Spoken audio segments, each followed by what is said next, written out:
yeah, I'm supposed to make a razor handle video. Look at this.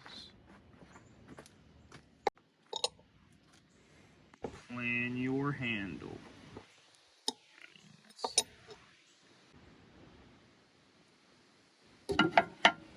Cut handle. Special note, leave the bottom flat for the next part. Okay, so what I've done here is cut this thing in half to about where my thumb is, brought it to the drill press, drilled the hole in it while it was still one solid piece so the hole lines up, then cut it the rest of the way into 2 pieces. This next part's kind of important. You want to make sure that from here on out you invert your scale so that what used to be the outside is now the inside, and you've got 2 perfectly flat milled surfaces. It will also make the exterior grains match, which will make it more attractive. And if you want to do any kind of fancy liners,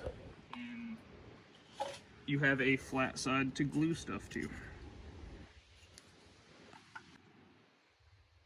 Now you're going to want to thin out your scales. Different people say different things on this. I like to make mine have a distilled taper so that they're fatter in the back and thinner in the front.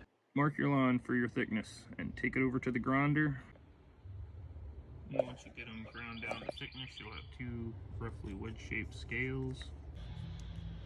Mark up your spacer and cut your spacer out.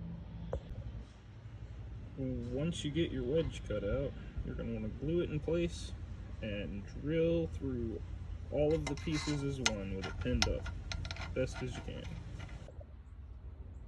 After you get your hole drilled, you're going to want to assemble the razor in its entirety and glue the other side. And the reason for this is so that nothing doesn't meet up like it's going to meet up whenever the knife is done, which to me made sense, but I've never heard anybody else explain it that way.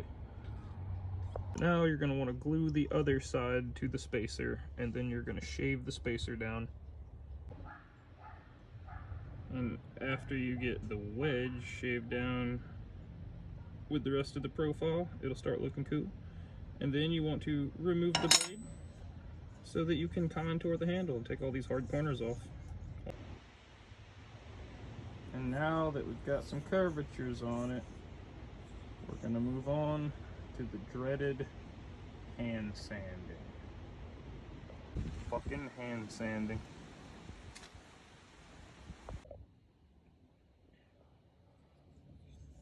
When you get done hand sanding and conditioning and everything, you'll get something similar to this, I hope.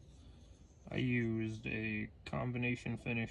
I dipped it in Tungle and buffed that out, and then sealed over that with a thin layer of CA glue so that it has a protective shell over the wood, so if it gets dropped or anything it shouldn't take a dent or damage, and the tongue oil will polymerize and create a water resistance.